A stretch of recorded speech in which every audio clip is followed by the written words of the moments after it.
Namaste to everybody. Humbly we bow before you, and if you're humble, then hopefully you will reciprocate. Uh, wow, what a journey we've had up till now. This is the goodness any removing negativity of any form. Uh, we have embarked on one of the greatest journeys of humanity, made even greater for us because of the depth of concealment. I, I, the other word I would use, concealment, it is true, it has been concealed, but deceptive concealment. In other words, that is, the concealment was intended to deceive us. And so, for many people, I suspect that it's very difficult for you maybe to grasp a hold of some of these things. And I would like to say to you, if that's you, I think that's not only normal, I think at some levels in higher consciousness we should kind of expect that. When all you've known is one story,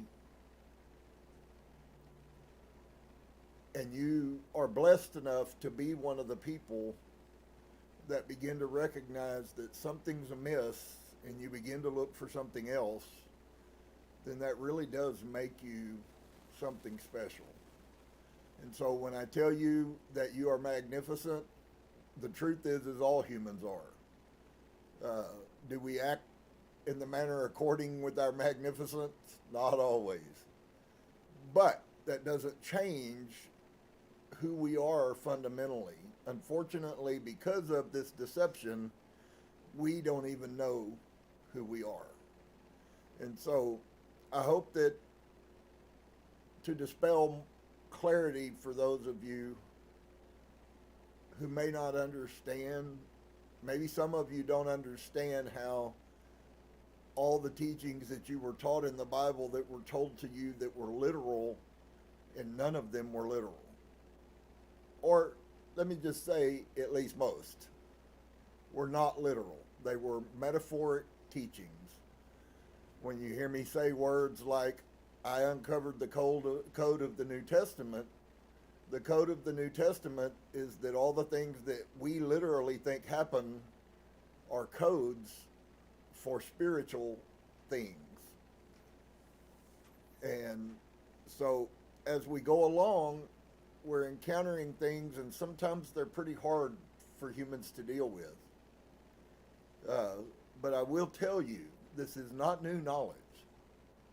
Somebody asked me recently, what was my teaching, what was my belief? And I think I came up with something that covered the bases. This is a piece that it's coming in clarity in my spirit. If I were to say, I would answer it as I did. I am a Hermetic, Gnostic, New Age. And I'll explain to you real quickly why I said that. Hermetism goes all the way back to ancient Egypt, to the furthest reaches of known religion. Okay? That's where the Hermetic teachings, the Kabbalion that we went through for, 16 weeks? All of those truths are being used all over the place all the time. There are mainstream science teachers that are now saying these teachings were correct.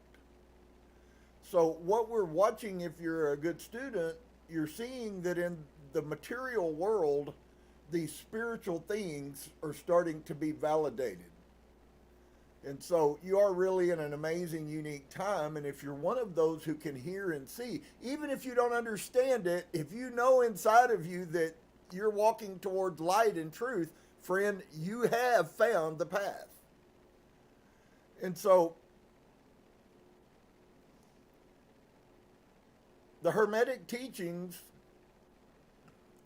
Gnosticism, is an extension, it's a furthering of the Hermetic teachings. So they're one and the same. I said it to somebody else who asked me a question about this. And I said, well, unfortunately, because they had a feeling that the ancient Hermeticism and Gnosticism was different than the New Age movement. And so I brought this truth to them, and once they thought about it, they agreed I was absolutely correct. I had nailed it. All of these things are all the same truth that have been taught through all the ages. The only place that they do not exist is in religion. And actually, they do exist in religion, but you have to have the code key to understand it. When Yeshua healed somebody, friend, he didn't need to heal their body because your body is an image of your spirit. The body wasn't the problem. When Lazarus was raised from the dead, that is a metaphoric picture of spiritual enlightenment. Had nothing to do with somebody dying. And it doesn't even matter if his body did die, because near-death experiences happen all the time. So, see, once again, that's not new. It's old. It's ancient. These are as ancient a truths as exist, all given to us by alien people outside of our realm, the creators of humanity. I know you might not like that. Maybe you were a little more comfortable with thinking that you were an ape that lost the hair and learned how to walk on 2 feet. But I hate to tell you, friend, you was created by an alien being.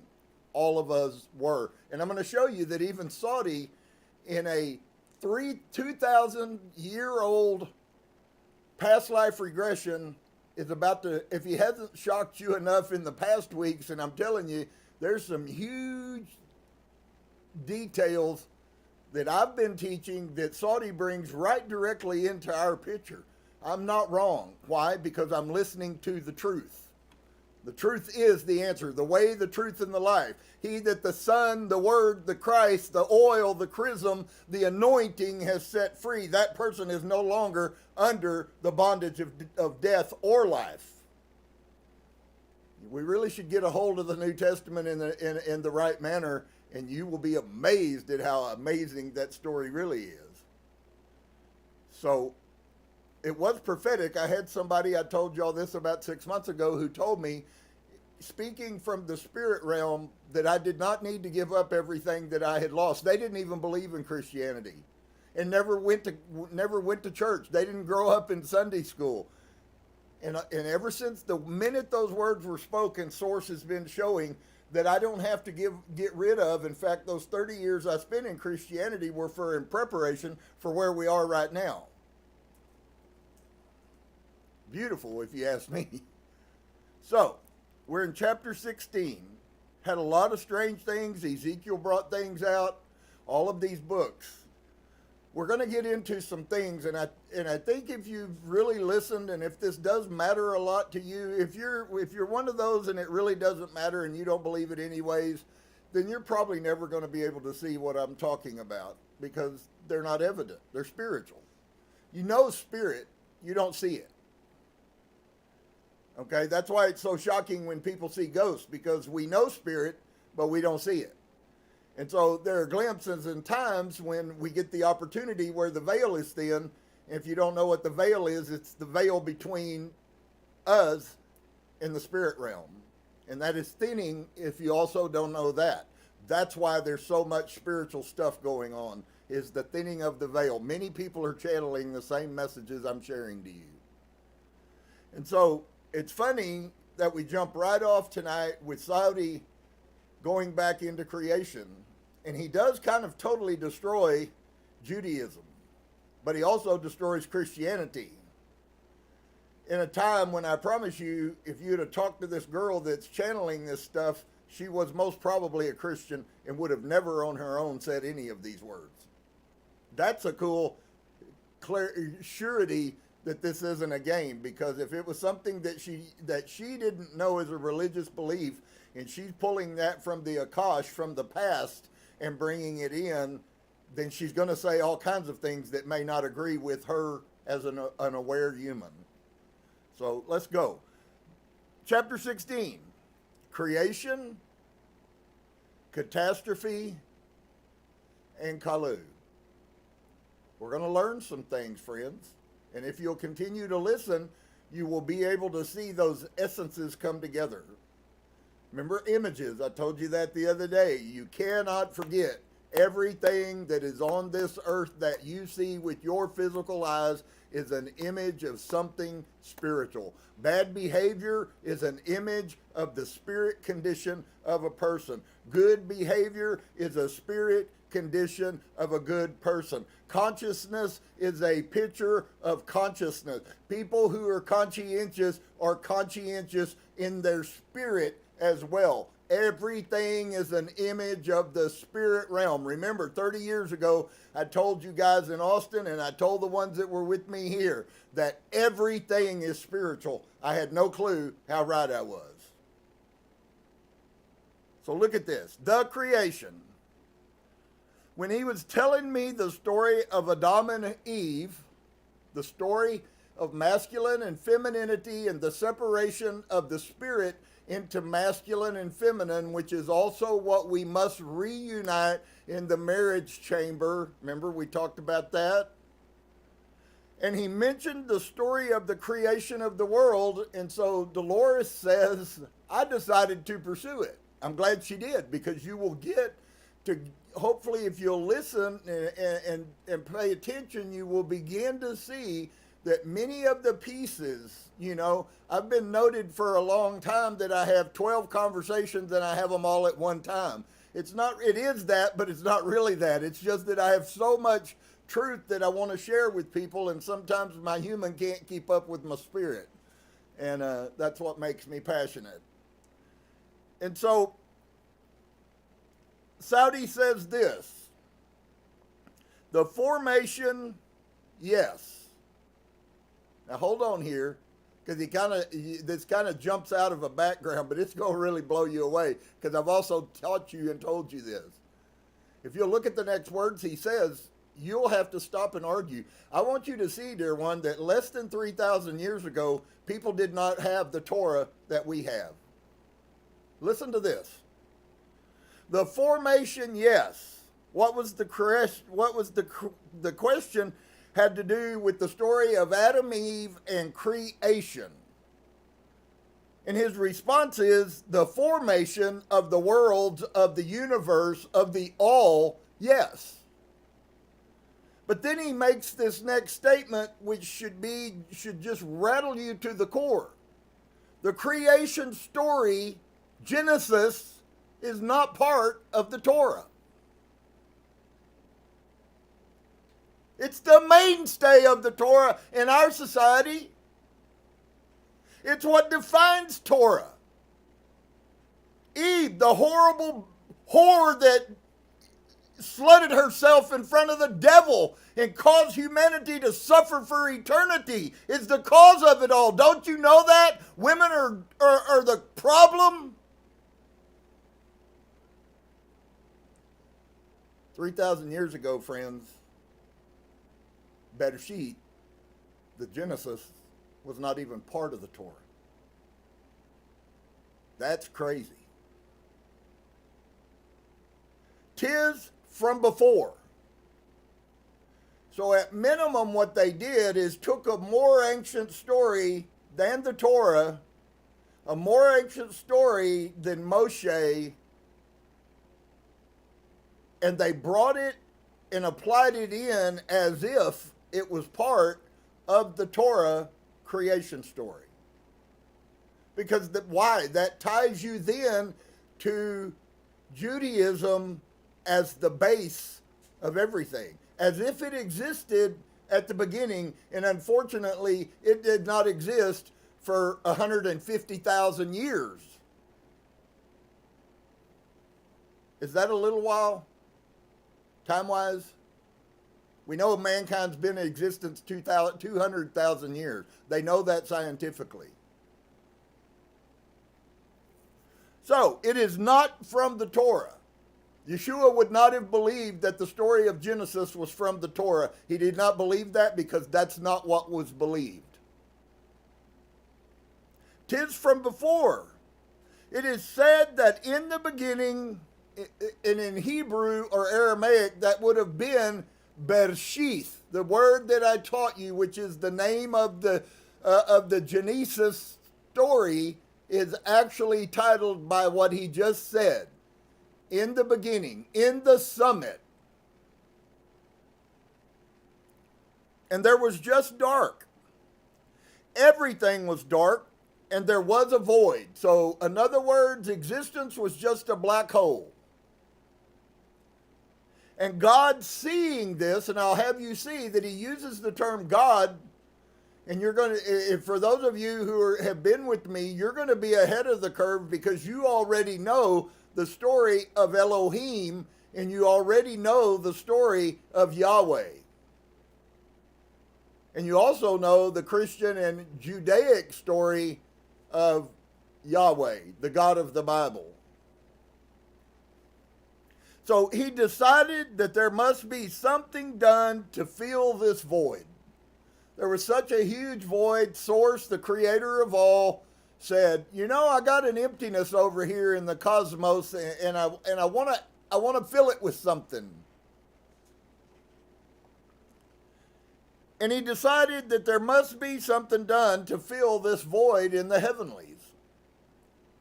There was nothing there. It was empty. And God said that there must be something there, for this is empty, and I am empty. Therefore, it was out of himself that all of this came. For when it was decided, there was instantly something there. So the minute that it came into the thought process of all that there needed to be something there, immediately there was something there. Can I tell you, dear one, that is a huge cosmic principle. They call it today all over YouTube by all kinds of New Age, Gnostic, Hermetic teachers. That is called manifestation. Can I tell you today that the arts, the spiritual secrets that we're going to learn over the next few years are going to be mind-boggling, because the truth of the matter is manifestation is supposed to be exactly that. I thought of it, and because I thought of it by virtue of my connection with higher self, which is source, then it was. Would it trip you out? I've already had this happen a couple of times, but I'm only getting little glimpses for like one instance, and I speak, and 5 minutes later or a day later, what I spoke manifests. It's just there. And so, while it is really sketchy, that's not because of source. That's because I'm not quite ready to walk into the fullness of what my ministry is all about anyways, which is a healing ministry. But it's not to heal your physical body. It's to heal your spiritual body. That also becomes more clear every day. Therefore, it was out of himself that all of this came. Now, you remember that about 3 or 4 weeks ago, I told you that everything is an exhalation of source, and the end of everything is an inhalation of source. And then, once again, there's an exhalation of source, and there will be another creation. We have no clue how many trillions of years source has been creating by simply having a desire and manifesting it. Having a desire and manifesting it. Now that may be 1,000,000 years in between those two desires. Time means nothing to source. Neither will it mean anything to you outside of this human body. So, he said, therefore it was out of himself that all of this came, for when it was decided. Well, who is deciding? For when it was decided, there was instantly something there. That's how our manifestation and creative abilities that we possess in source in the higher consciousness, that is exactly a picture of how it will function. You go, you're out of your mind. There's no way that I can think about something and it'll come to pass. My friend, you can stay in that lie if you choose to. I choose not to.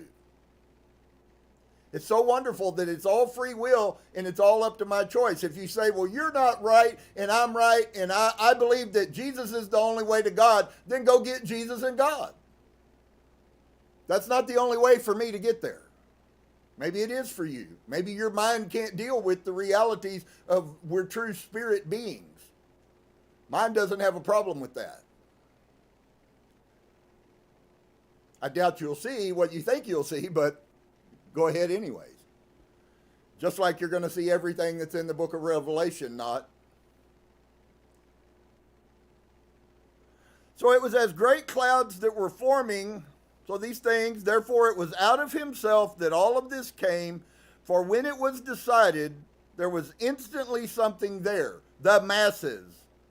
It was as great clouds that were forming and coming together so that they brought into essence. Now, what is essence? Essence is the reminder of something that has been. It's the thing, but not the thing. Oh, could that also be that there was an image? It's the thing, but it's not the thing. The image of healing is a picture that you have, but it's not what you think it is, but it is in the spirit realm that. And so that they were brought into essence, and this went on for a while. The forming of these things would later be, yes, the stars and the planets. It was part of God. When you hear it said that we are all part of source, everything that is source. Everything. I know you might not like that. You've got somebody that you don't like and you're mean to them and you say those people couldn't be from God. But I promise you, they're as much from God as you ever will be. You are the same as them. You are them. That's really a hard concept for us to get a hold of because we have been brainwashed to be judgmental so that it can separate us. The only separation that's supposed to happen, which is exactly what I've been preaching for 3 years, is righteousness from unrighteous, spiritualness from wickedness. No consciousness. So if you have been in your life unconscious, it's time for you to separate yourself from that unconsciousness and begin to be conscious. That's how you attain higher consciousness. It's really not as difficult as people try to make it. It's an act of your will at many levels. And so, the forming of what would later be, yes, the stars and the planets, it was part of God. There were definite bodies being formed of planets and stars and different things. And this was found to be good, and we find that in Genesis. It was good, it was good, it was good, of course. Source thought it, and it manifested, and guess what? Luckily enough, who knows the chances or happenstance that what source manifests would be good? But he said the same about us. And so this was found to be good, but again, there was an emptiness. A feeling of not being whole. So then he decided to place beings upon this, and there was much decisions to be made about what they would look like. And you might remember the verse that your Christian preacher told you all the time when he read Genesis, and they were created in their plural form. I know that your preacher loved to tell you how plural words only have singular meaning, and they're still trying to do the same. But as a typical rule of thumb, two means more than one, but I could say two and say, well, it's only one. See, there's no law that keeps you from being a liar. There's only a law that you are to be a teller of the truth. And so there was much decisions to be made about what they would look like. Many tries and changes, and finally he settled upon the animals that he wished to be there. Wow. Do any of you remember? Maybe we'll see this in this coming Saturday. I think it is in the last part of Philip that we're going to look at. where we're told what the trees in the garden, the one of life and the one of death, or knowledge, what those trees really, the meaning of them actually is, and it's not what we have ever been told. If we haven't seen that, you're going to be shocked when you find out why we are like we are. And so, he decided to place beings upon this, and there was much decisions to be made about what they would look like. Many tries and changes, and finally he settled upon the animals that he wished to be there. That's a key line that you'll hear the answer probably Saturday, like I said. But just so you know, friends, what this is said right here, what is there? They have a number. It's either 9 different species of humanoids that they know for a fact that they can track that have lived on this earth. So when he says that there were many trials, it's not as Genesis said, that Genesis tells us there was only 2 creations. I know most people don't know what the Bible says, and even people who study it don't know what it says, but that's not just 2 convoluted stories. That is a shortened essence of the multiple creations that have gone on. There have actually been at least those 9 from the first hominid all the way to Homo sapien. Every one of those was a new creation that was made, tried, attempted, and improved upon in the next species, in the next species, in the next species. And we watch that progression as we study these ancient hominids, and we find out that every hominid was better than the hominid before them until they reached the point of Homo sapiens. And we have, from that point forward, we have remained Homo sapiens. No evolution whatsoever. In fact, if anything is true, we're in a course, if we don't change our course, of devolution.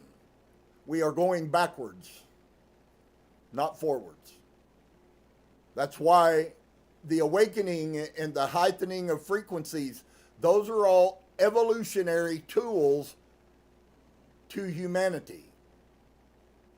If we don't go on this path, we're going to end up on this path, and this path is not good. That's also what it means in Revelation when it says that there is a straight and narrow path. The straight and narrow path is always constant revelation, constant consciousness, constant increasing in wisdom and knowledge. All of those things are tied up in that statement in the book of Revelation. But it's not what you thought it was, how you walk as a Christian. And so they had struggles about what to make them look like, and they finally settled on, I know, we will make it in our image. Many tries and changes, and finally he settled upon the animals that he wished to be there. Who are those animals? Do you think now he's switched from talking about what he created to the dogs? Who named all the dogs? The first animal. Homo sapien animal. Did anyone help him make any decisions, or did he do it all by himself? This might shock you, but I have told you this many times. There were others. Did you hear that? There were the others. What others? I thought God was God. What others? What other gods? Now, she writes here, the Illuminating. And I believe what she is meaning to say, they put the R in here, and that could very easily, Dolores didn't know a lot about Hebrew. Some of you that have been with me probably know more about Hebrew than a whole lot of people that aren't Hebrew scholars, but who are scholarly, and they don't know the things that I've shared and taught you about the Elohim and Eloah and all of those things which we looked at for countless years. They're all important. You were blessed to get to hear and learn some of that knowledge because it's going to benefit you as we go forward spiritually. And so he says there were others, the Illuminating, the whole. So that tells you right there a huge statement. Everyone, he says, I'm not putting this across very well, and he sighs. It is not a lorry, and she writes again, Elohim. I'm sure that was his slang accent, and the way that they talk is slightly different than the way we would pronunciate words, but he's speaking of, he said, them, the Elohim, is what is being said there. They are all. So the Elohim that you hear about in the Christian Bible are part of the all. Now, in the Nag Hammadi text, friends, we're going to look at Arcturians, which many scholars laugh at. But they also would laugh at the Pleiadians. They also would laugh at the Anunnaki. We have lots of evidence of the Anunnaki coming and affecting human beings. And the worst thing that we can possibly do is be so simple and closed-minded that we can't figure out that all around us there are stories about beings coming to the earth in powerful flying machines for 50,000 years. We don't know before then because we have no record. If we could find an even further ancient text, which probably exists in Sumerian, we would learn about the Anunnakis at the beginning of humanity. And so, it is not a lorry, it is Elohim, or we would say Elohim. They are all. Remember, Elohim, by concept, means the mighty ones. Okay? There is a pantheon. There is, just as there was a pantheon of gods, Yahweh and El were part of the pantheon. They were just two gods of many gods. And unfortunately, no matter how they want you to believe that there was only one God and the Jews only followed one God, friend, they were many God worshipers a long time before they picked up that thing after Jeremiah. In fact, historically, there is a very clear line where they quit, and when the king started killing people for worshiping the false gods like Baal and Marduk and all of those foreign gods, they worshiped those things for thousands of years. And so they are all, in essence, everything, everyone together. Do you know that I'm going to show you something right out of the Bible that Jesus himself said? You know what he said about you, friend? And it's the same thing I've been saying and I'm going to continue to say. He asked the simple question to the Pharisees before they killed him. He said, don't you know that you are the Elohim? So how can you hear Yeshua say that? What is he speaking? Is he speaking now of a physical? No, he's telling us that we are gods inside.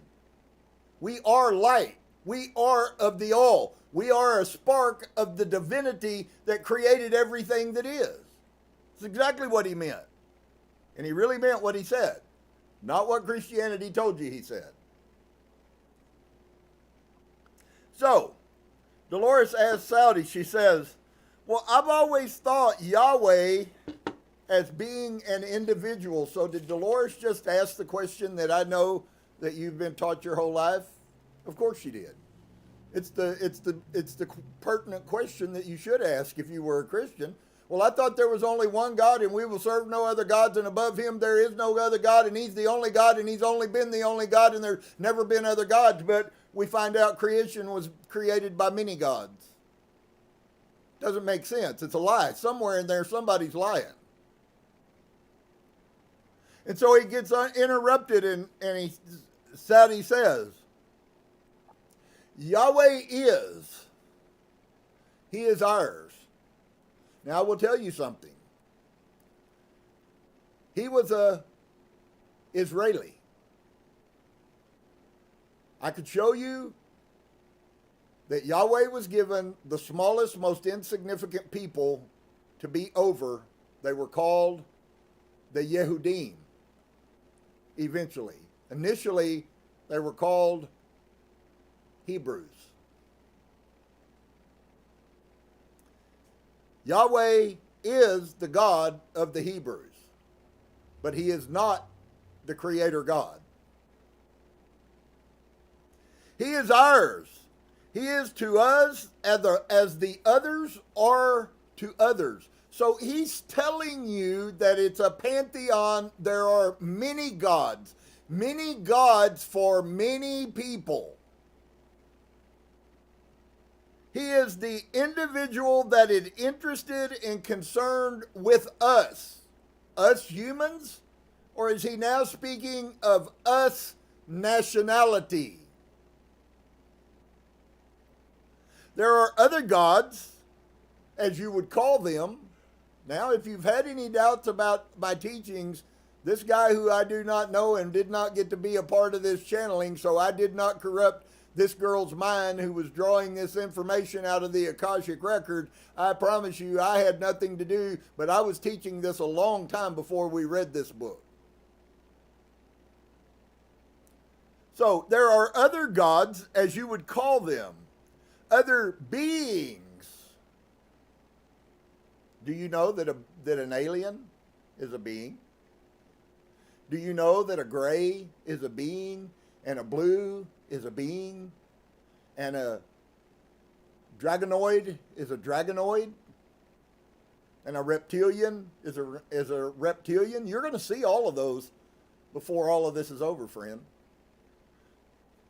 And I'm not a sci-fi fan, so please don't think it's because I watch too much Star Trek.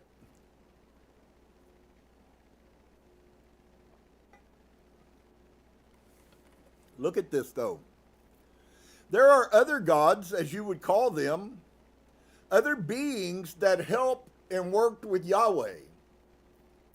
I believe, I can't remember the number. I showed it with y'all 6 months ago, something like that. Seems like there were like 20 or 30 gods in the pantheon of the Canaanites.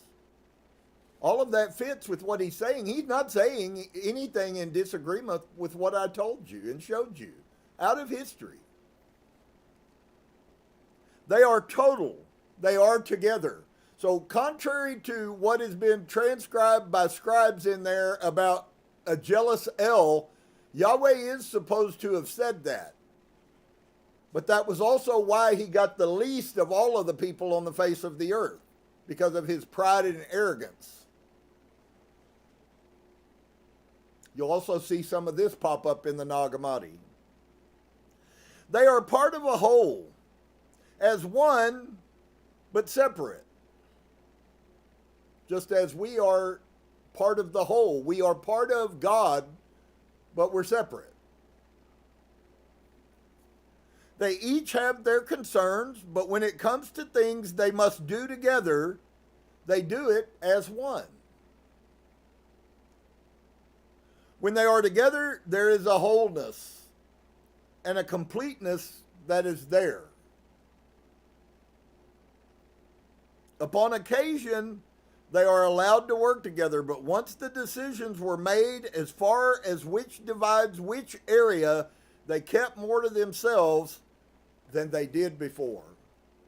So just as you've heard me show you in the Torah, in the Bible, that each one of these gods was assigned a people, you see it in Daniel's writings, the Prince of Persia, that God was assigned to the Persian people. And guess what? That God still rules over them in the spirit realm to this very day. Just because Persia isn't there like it existed means nothing. Because it is a spirit thing.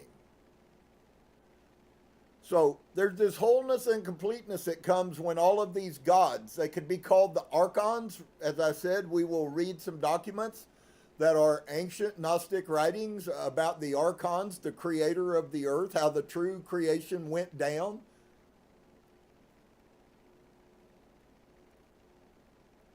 So the concept of one God overall dies really hard. You probably haven't it, right? Jesus was a man that was God, and he was, but he wasn't. And you are a man, a human, that was God, and yet you're not. Kind of funny. Maybe it makes you feel a little weird if you put yourself at the same level of Yeshua. Well, of course, he was ascended above you spiritually. He came in perfection. You're not there, but you are the same light, the same spirit that he is. And so Sadi said that Yahweh was part of the Elohim, but was not over them.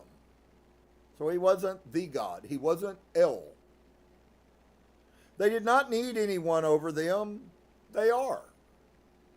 Just as we do not need anyone over us, we are. Each one had their own area, so to speak, but they also worked collectively together if need be.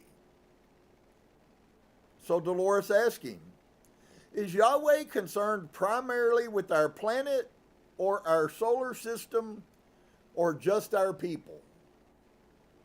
And Sadi responds, our galaxy.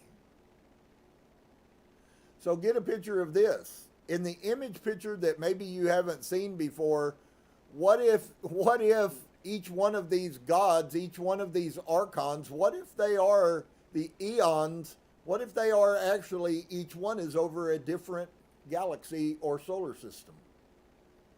And so we have a little carnal mind that it's all about these little 7 billion broken people down here running around on the earth that are animals. And we think that all the gods are only focused on us, and they're going, well, there's 12 other dimensions out here that you know nothing about. Who's in control of those?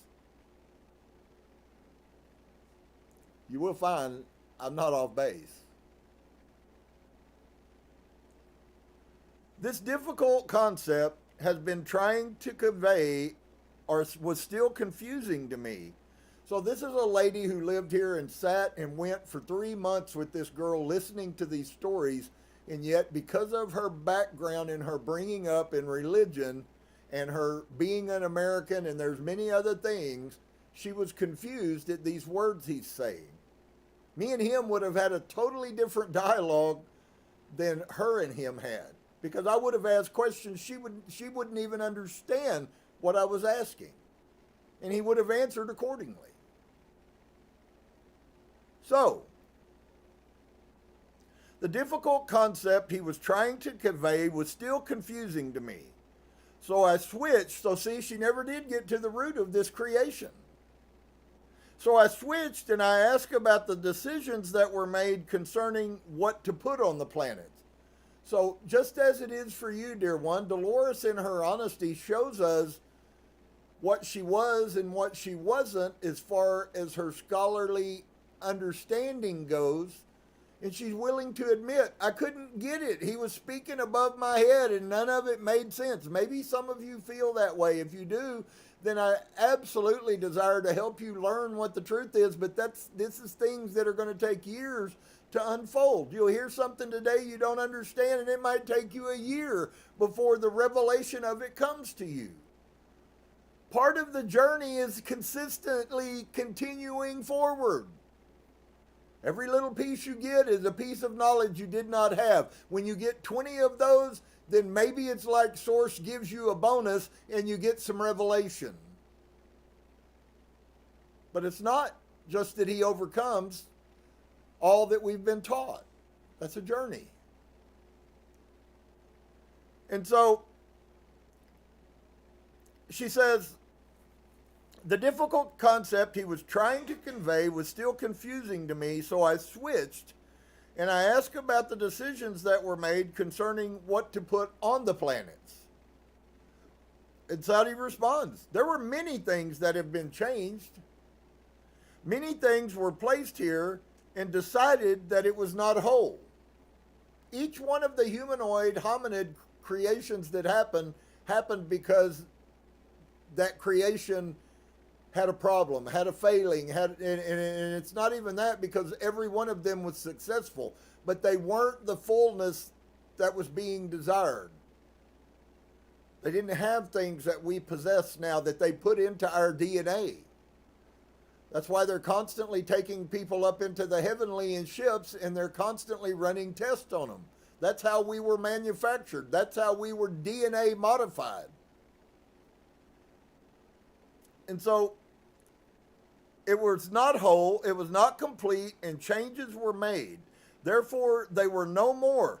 They had to see which would fit and be the whole and be complete there. So now you understand why these scientists find these ancient species of hominids, hominids that are different than each other. Each one, it's just like an upgrade. Everything that I do, I've been through multiple revisions of my jewelry, and I started out and what I made was beautiful, and then it broke. And then I fixed that, and then it broke again, and then it fixed that, and then it broke again. But I'll tell you what comes out eventually. I finally found the wholeness. Because now what I do works. And I had lots of things in there that weren't complete. It's the exact same creation process. And so, therefore they were no more. They had to see which would fit and be the whole and be complete there. She says, it sounds like experimenting. They tried different ways, and if they did not work out, they were destroyed. You want to know why the different species were and then were not? Because there was a breathing in after there was a breathing out. They were created when Source breathed out, and when he was done with the experiment, he breathed them back in, and he breathed them back out as a new creation. And when that didn't work, he breathed them in. And folks, that's how all of this existence has been going on since the very beginning when he breathed out the first time and creation happened. They really should get a hold of this in science. It's not a big bang, it's actually a big breath. You want to know what the creation, the beginning of everything was? It was the very millisecond that Source breathed out creation. It wasn't a bang. Why was it expelled everywhere? Well, go ask Dr. whoever that knows about all of these diseases that go on. People cough, other people get sick. So it sounds like an experiment, and they tried different ways. If they did not work out, they were destroyed. Or they were changed, Saudi says, and yes. Some of them were of the right ideas, but not perfect. So when you say God only makes perfect things, they're only perfect because God made them. It was perfect for what he made at that time, but it doesn't mean that in and of itself was perfection. It was not complete, and changes were made. Therefore, they were no more. They had to see which would fit and be the whole and be complete there. That's why there haven't been any new humanoids. Well, that's another story. And so Dolores asked, it sounded like experimenting. They tried different ways, and if they did not work out, then they were destroyed. Saudi says, or they were changed. Yes, some of them were of the right idea, but not perfect. Therefore, they were changed and made different. And when once that he found that these were good, there was much desire of his children to find out what experience would be here. And this is where I think that we come back in. I'll give you a picture of what I believe. I think you can look at it and see that there's a lot of wisdom and common sense in it. When we hear the story of creation of Adam and Hua are not a creation of mankind. They're the final creation of humanoid. So you don't hear about the hominids, you don't hear about the Neanderthals, and you don't hear about all of these people that we have lots of proof they existed. You don't hear about them because the story that was passed to us was only the last classification. That might help you make a little better sense of what's being said. And so Dolores asked him, what do you mean his children? His children wanted to know what would the experience be here. And so Saudi says, having difficulty finding the words to explain, the angels The spirits that were formed at the moment when, see, at the moment when there was nothing and then there were parts of them that had been formed and were smaller beings of light and essences. This was formed at the moment. So if you want to know when angels were created, they were created when Source breathed out. That is the spirit force, pure spirit. As though when everything was created out of the void, there was such a tremendous burst of energy that little sparks flew off. Does anybody remember my picture, my metaphor for you guys on Saturday about the welding and the grinding thing and the sparks coming off, and they were metal, but they weren't the sheet of metal that they were ground off of? Well, that's exactly what she just said, just in case you know. And these little sparks became the individual souls, as he called them, angels. In that respect, we were all created at the same time. Is anybody hearing this? Friends, we are eternal. We've been since there was. We just haven't resided in these bodies.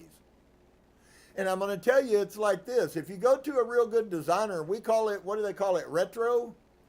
You remember how there was a certain type of clothes that were worn in the 60s? Well, that was for that time. And it was found what wasn't perfect about it, and it morphed into something else, and it morphed into something else, you know. They might have went from white appliances to, y'all remember it, the autumn gold and the avocado green and the, what was the other one? The burnt orange, the horrible, ugly orange, and red shag carpet, and all of that was tried. It was real, it worked, but it wasn't whole. It's like, oh my God, I can't believe we had a stove that looked like that, but we got to get a white one. Or now what's the hole? The hole now is the stainless. If you've got stainless, you're everything. And if you don't have stainless, we need to upgrade this room. Right? Of course. That's the constant, that is an image of what goes on spiritually. It's not that the thing was inferior, it was just that it is no longer superior. And so,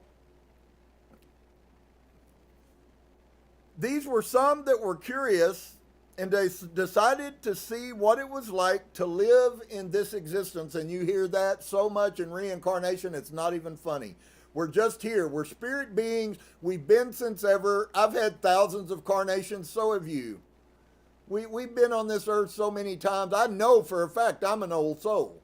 I don't know about other people, but I am an old soul. But you might not be as old a soul as I am, because you might have been in another place in existence, but you are just as old as I am in the spirit realm, and you're going to be here forever. That's supposed to make you understand how amazing that you are. And so the earth was not barren, there was life in things. The trees had been created, and the water and the lands had settled, and we could go on forever with what had been done in this time or before they ever stepped. Forever. You know what he just told us, right? You are eternal. Before you ever stepped into this earth, you are, from the very first time Source breathed out, every one of us. That's why it's so pertinent that as we rise in higher consciousness, we begin to recognize that everyone around us is us. If you take these bodies off, you no longer have black and white people. You have only light.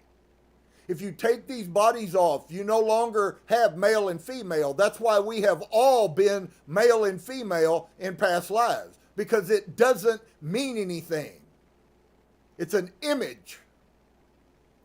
Now, you begin to talk about the divine masculine and the divine feminine, which male and female are a picture of, but it's not the same thing.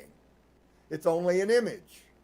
That's why whether you're a male or female on this earth really doesn't matter, except for the time that you're on this earth.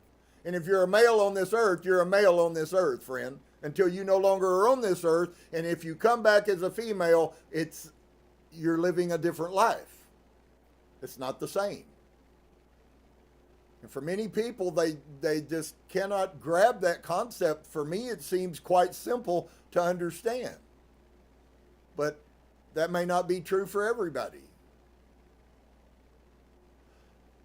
And so we could go on forever, or in other words, we're already eternal, friends. With that had been done in this time or before they ever stepped, everything was in an age of let's see what we can create and how beautiful we can make it. And it just continued on for a long time. For somebody who's channeling this from 2,500 years ago, friend, that's about as new age as you can get right there. Now, the New Age movement that is today about your energy and your Reiki and your and all of those things, that's just another interpretation of the earlier versions. They've used new language, but it says the same words. And so Dolores says, apparently this occurred after the earth had been developed and life was established. The animal kingdom was already well formed and primitive humans were existent when the spirits became curious to try this new experience. So literally, when you get the story in Genesis of the first creation and God made male and female, see, there's no separation in that creation. But there could have been easily 200,000 years between that creation when God made male and female and did not breathe his spirit into them, which is exactly what Dolores is saying, and when he made. The only difference with the Homo sapien is that he breathed his spirit into us. And so apparently this occurred after the earth had been developed and life was established. The animal kingdom was already well formed and primitive humans were existent when the spirits became curious to try this new experience. And if you'll take what she just said and what I've told you and go read the story of Genesis and the story of Adam and Eve again, you should very clearly see exactly what I've been trying to explain for 30 years. So Sadi says, there were beings on earth. These were what the souls once entered their existence into. The body similar to these when it was done, when it was finally set, that this is how it would be. First a few at a time came, the venturous and the curious. Then there were more. Soon the earth was greatly clouded, and these were some of the times where great evil was here. For the existence in these bodies had warped them. So when you hear someone like myself or Cryon or Bashar, if you listen to any of the channelers that are going on, when they tell you that you may be an old soul, one of my first questions is, well, if we've all lived forever and we've been coming in here to learn lessons, how is one soul an old soul and another soul isn't? It's an old soul in reference to the earth, not an old soul as far as the creation and how long you as a spirit has been alive. You just resided in different places and did not come to the earth, which is the lowest form and the most difficult. And if you aren't strong, it will destroy pieces of you. You will carry much baggage of karma with you for lifetime after lifetime after lifetime. Some of you have karmic baggage that you're probably carrying from 1,000 lives ago. You've never gotten rid of it. You've always been packing it. But every bit of that is to bring you to a place of enlightenment so that you can finally be free of karma. That's how that works. What a good news message.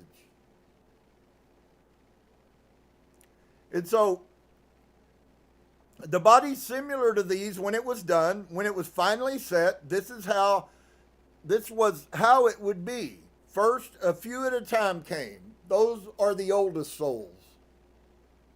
The first ones that came to earth and inhabited humanity, friend, are the oldest souls that exist.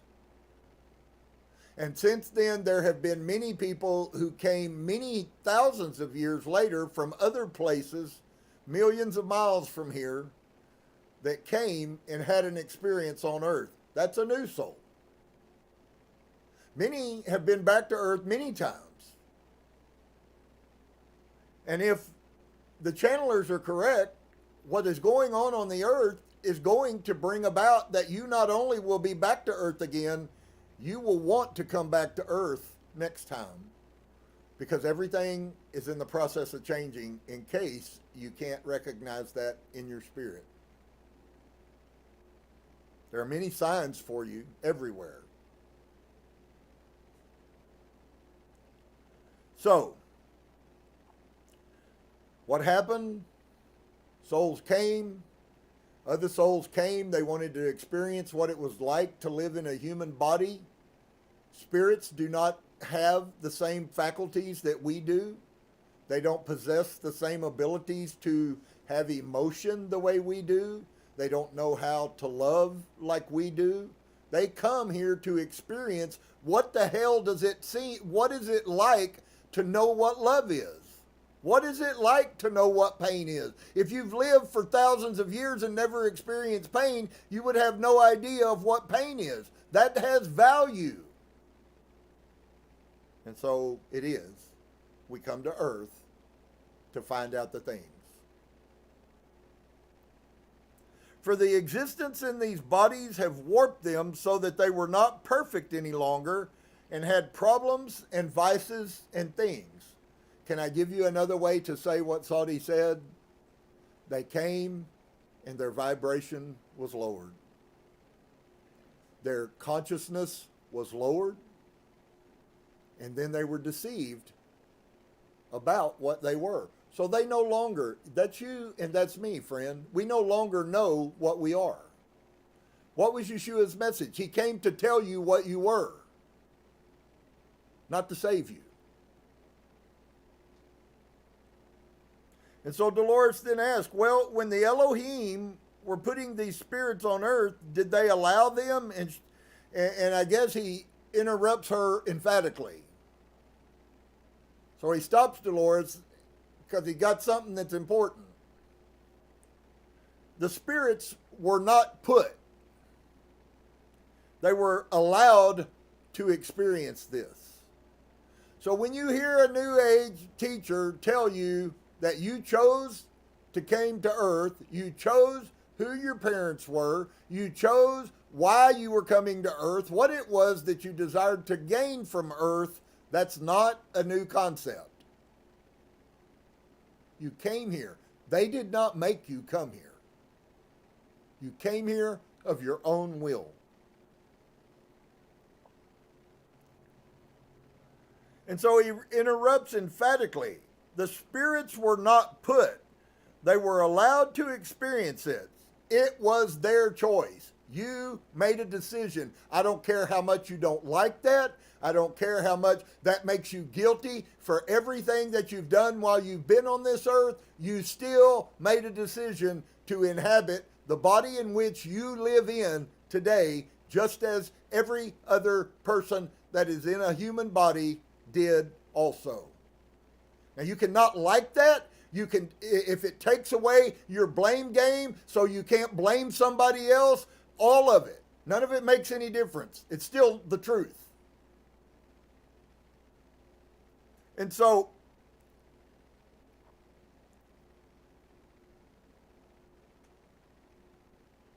it goes back to, does anybody remember somebody telling you recently that whatever's going on in your life is going on in your life because that's what you choose to go on in your life? Does anybody remember that? I've been sharing these truths 1,000 different ways, friends. And for most people, they kind of nod their head, don't understand, and go away, and that's the end of it. It was never forced on you. So you really could say, I wouldn't say it in having a mean spirit, although I don't say other people would or wouldn't. I don't know. But I know I don't mean it this way when I say that whatever's going on with you is your fault. That's not to condemn you. It's actually to open your eyes that if you have the power to create this bad, you also have the power to create good. It's just up to you to choose that. That's all that has to happen. And so things were very beautiful for a while as long as they were not earthbound. so they could go in and out. There was a time when they could ascend. There was a time when their spirit could leave their bodies. For a great long time, they were able at will to leave their body. Did you know that there are people right now every day who are astrally projecting themselves out of the human body and their spirit leaves? Did you know that he's actually talking about the same phenomena? Astral projection is an intentional act of near-death experience. A person who has the capability and who is ascended high enough can choose for their spirit to leave their body at will. All they have to do is, oh, I'm sorrowful. We're Source's creative creators. And all I have to do is think about something and it happens. That's what astral projection is. I think about leaving my body. There's something I want to go see. There's something I need to do. There's something I need to ask. And I just choose to make a decision to leave my body. And my spirit leaves and my body lays on the couch. Just so that you know it, Edgar Cayce was the best that I know of in our time at doing that. He went and he researched the Akashic record and he found records on how to heal people and records on what had happened in past lives. And that's how we know most about the Atlanteans, who were Pleiadians. It's crazy. It's everywhere. And we close our eyes and we lock our minds up till they're like stone.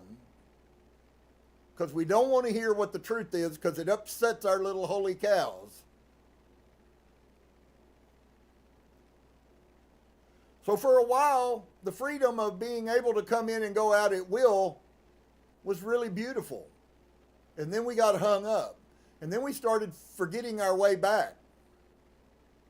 And things got really ugly because we're really good at making wrong decisions. Maybe some of you've recognized that in your own life. Maybe it's even hard for you to grasp that you could be God inside of you. You could be light. You could be spirit. And yet make so many bad decisions.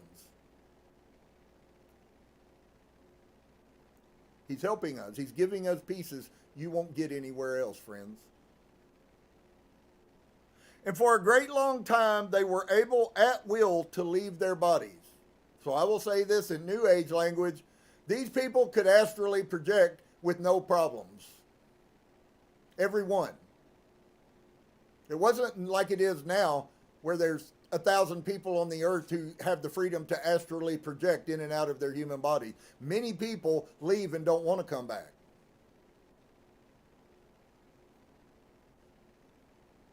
So they kept it from being warped. When they were allowed to leave the body was left to breathe and to continue on existence, usually with a shape-like form. And what does a near-death experience cause you to do? Here's something that I just popped into my spirit that maybe we need to think about when I don't know how many of you actually pay attention to near-death experiences or even past life regressions. They're everything if you want to know anything about the spirit realm. But I'm starting to wonder if near-death experiences actually aren't people making a choice because of a bad situation to leave. That's why Source always tells them you have to go back. Why did they have to go back? Because he didn't intend for them to leave in the first place. They chose to leave their physical body. Stop and think about that one for a bit.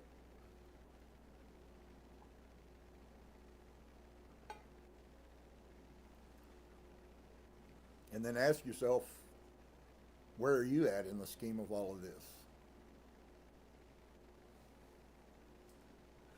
So, and when they commanded with the other spirits who had not had these experiences on earthly existence, they saw that they were and how beautiful that was, and they became once more this, the beauty and the things.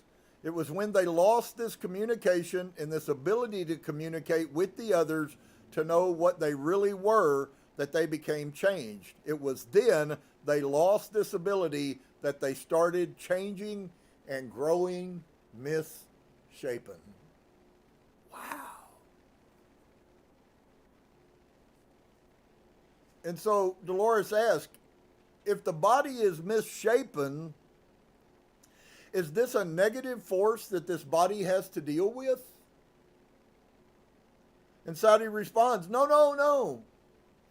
It does not have to do with this. Some people who are misshapen are very beautiful. Oh, see? Just so you know, he's not talking about the physical. Perhaps they wish to better themselves because they are handicapped. Perhaps they cannot use an arm and they must compensate and be greater for it. And the people who are greater for it are so much more beautiful and more towards the perfect than those who just sit and say, oh, I have this arm, I got this sickness, and it controls my life.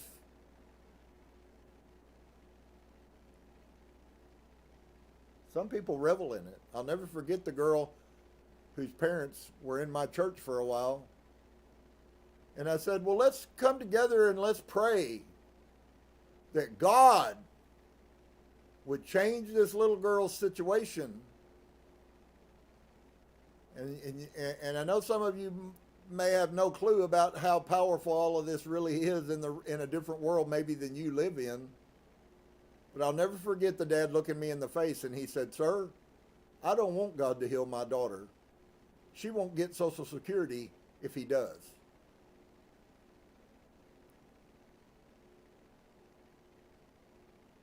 Wow. So, oh, help me, help me. Do you understand? Dolores says yes. They are having to work harder, but they are growing because of it. Friends, some of the most beautiful people that I've ever seen are people who may not be according to the world's standard of beauty, but I promise you the inside of them is as beautiful as humanity gets.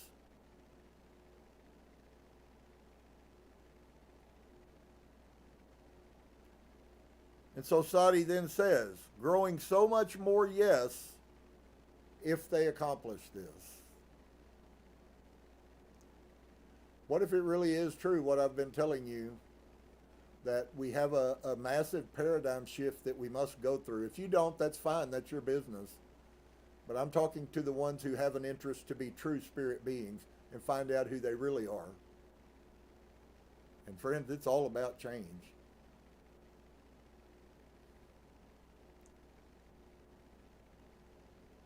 I guess it really comes down to the question, do you really want to change? Do you really want to grow?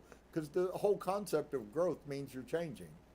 We don't have a problem understanding that. We watch babies and they lay in a bed and a year later they've changed. And a year later they've changed. And a year later they've changed. Those children don't resist that and they're perfectly in time with the universe. And what happens when they get to be adults? They fight the rest of their life trying to keep from changing instead of just changing. And so she says, we understand now he does not mean a misshapen physical body, but a misshapen or warped spirit.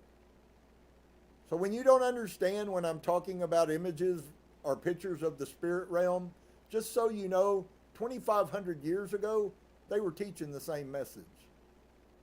This is timeless. It's not the first time I've ever preached this message before. I've preached it thousands of times in other lifetimes. And I'll preach it thousands of times in future lifetimes. Did people live longer in those days? Sadi says, how not? Because every time that you left your body, it recharged and more energy was able to be entered into it. Therefore, they only left the body when it was their choice. So stop and think about a metaphysical person now named Abraham. And go back to the stories that I've taught you over and over about how many times you see the enlightened ones, how you've seen them say, today is the day that I'm going to die. And they give their spirit up. Do you know that I would have never seen it in Christianity, but that is the perfect designation of them choosing to leave they don't just die on that day because their body quits functioning. According to all of those stories, and there's many of them in the Bible, according to those stories, that person chose to give up the ghost. When Yeshua's body was hanging on the cross, he didn't just leave his body because it was dead. His body was dead because he left it. That's what this is all about. I'm not going to just die because I died. My body's going to die when I choose to leave. He told us we would be empowered by the truth. Many of you will never probably believe it, and you'll never experience it in the manner you could. But it's amazing to watch the story of Abraham made a decision. Today is the day I'm leaving this physical body behind, and pull his feet up in his bed and in peace leave his body.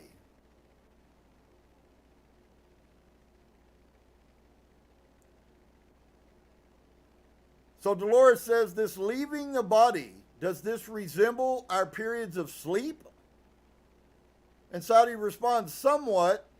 These are people, when they sleep, they are able to do these things.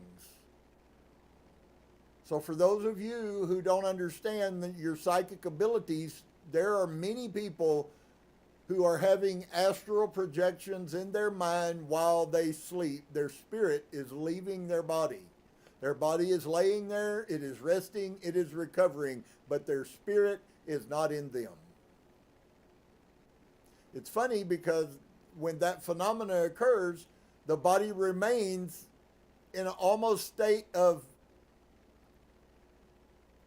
negative until they come back into it. Some of you have probably experienced some of this. Brother Cliff, all those times that me and you have talked about, every one of them are being diagnosed and exposed for you today. So, these people, when they sleep, they are able to do these things. There are some who still do it at will.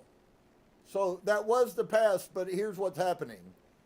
You can find this all over the internet now. Why? Because we're moving back into those times that have been in the past. Everything that has been will be again. There's no new thing under the sun, friend. This is not new.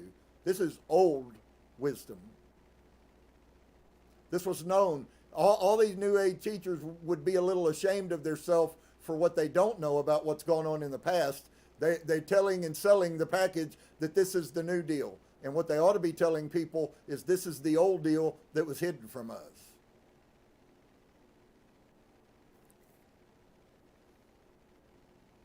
So, there are some who still do it at will. This is a great, great ability. It is not exactly the same. It is different. There must be more control. This sounds similar to the out-of-body experiences. In those days, in those early days, this rejuvenated the body, and thus the body lived much longer than ours today. So there's a piece that I hadn't even contemplated. Is that possibly the reason that all of the ancients in the Bible, why Adam lived to be 900 years old? Was because he would leave his physical body and he would go into the space and his body would be regenerated and he would come back and live another 100 years and then leave again and come back and live another 100 years. Those things all fit with all of the things I've said to you. None of them are in conflict with it. It's just things that are foreign to us because we've been lied to. It's been hidden intentionally from you. That you are a spirit being and that you possess powers you have no clue of. And most people will not spend the time to find out. So it sounds just like near-death experiences, which I've already said about a dozen times. And so Dolores asked him, whenever Yahweh and the Elohim were creating, did they put life on just one planet, ours? And once again, Saudi interrupts indignantly. And he says, no, there are many in his area. It said they put life in different ways. Yes, it is said that at one time the moon had an atmosphere and was alive, and it is now destroyed and dead. I know not much of this, but I've just heard of this. And Dolores says, if there is life, do do any ever visit from one planet to the other? And Saudi responds, if the knowledge is beneficial from them to do this, they are allowed to do this. For the most part, if they are dangerous to others, they are not allowed to. What do I say? Yes. Communicate. What people would be considered dangerous, she asked. The people who destroy themselves would be dangerous to others. Mankind has done this. Man has destroyed himself many times through different methods. God has almost obliterated everything that was because of man's horror that he has done. Men kill. Animals do not kill animals except for certain reasons. It is man who will kill another man for no reason.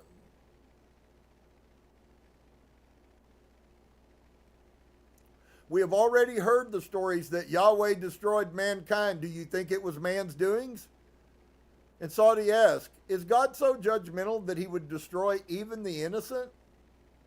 And his response to the question he posed is no, he wouldn't. This is something that occurred because of man. It is not easier to lay the blame about Yahweh than to shoulder it yourself. And I guess you hear that spirit in the teachings. If I was laying here asleep speaking, I wouldn't be saying very much that's different than what you're reading. And there's many others also. Not a few, many. And so, whatever's going on in man is going on in man because of man. Whether it's singular or the population of the world. Can you give us an example of one time that mankind destroyed his world? Saudi responds, it is said that this is why the Kelu wander, because the world was uplifted and changed. There are many methods of using power and forces which I do not understand, but are no less real because of this. They wanted to use the power for their own selfish ends and means. They were people who quest for the self and what was not necessarily good for them. Pleasures, different things like this. They destroyed themselves and caused themselves to be destroyed by using more energy than was wise, by using it in matters that were not good and disturbing the natural balance of nature. I know that there was a void created, and where this action must also be something that follows. Therefore, when they took and took and took, there must be a pulling back. And when the earth pulled back its powers, there must be some great damage done. And it was this force that caused the destruction. And Dolores asked, then you think it is a natural thing rather than something that caused to happen? And he says, yes, but it was something that they had created. So our actions on this earth affect this earth, our mother earth, our Gaia. They did do it because, what? They had been warned. They'd been told that this would go on, and therefore they brought it upon themselves. So can I say to you in closing today, it really is true for every one of us that wherever we're choosing to live in life, we're living in that life because we chose it. We're living in that life because our behavior are being corresponded to by the spirit realm, the universe. And so it's quite wonderful and amazing when you find out that by changing your thought process, you can also change your everyday world. And to be honest with you, there are many light workers out there who are endeavoring to do that, and they are encountering, maybe you're one of those light workers that are encountering forces that seem to come against you, and the harder you try to do right, or the harder you try to be that light on the earth, the more that you run into conflict. And so I would say to you, don't be disappointed in that. In fact, I would recommend that you be thankful that that is the case. Because the truth of the matter is that everything that we do has an equal and opposite action as well as reaction. And both of those things exist on the same timeline. The action and the reaction. So if we begin to recognize that and start doing actions with a controlled reaction, we can totally change our whole life. Well, I hope you guys have been blessed. Absolutely mind-boggling stuff here today, but for me, it definitely validates that the path, once again, as Source leads, the path is exactly that I'm tracking exactly where the Spirit is. And so I hope you guys will be blessed. I hope you'll experience all that there is. I hope that you'll accept and begin to tell yourself of the magnificence you are. And even if you don't look that way right now, I can guarantee you, if you will continue to do so, you little by little will constantly continue to change. And so I wish the best for every one of you. For those of you who have seen the changes, I know lots of people that have been around me that haven't seen any changes, and it's because they haven't changed. When you change, your life will change. And so I hope that you'll grab a hold of that and enjoy the reality of all of these wonderful teachings that we're getting to be experienced and exposed to. We are greater than we ever imagined. We are truly, truly the Spirit of Source. Namaste.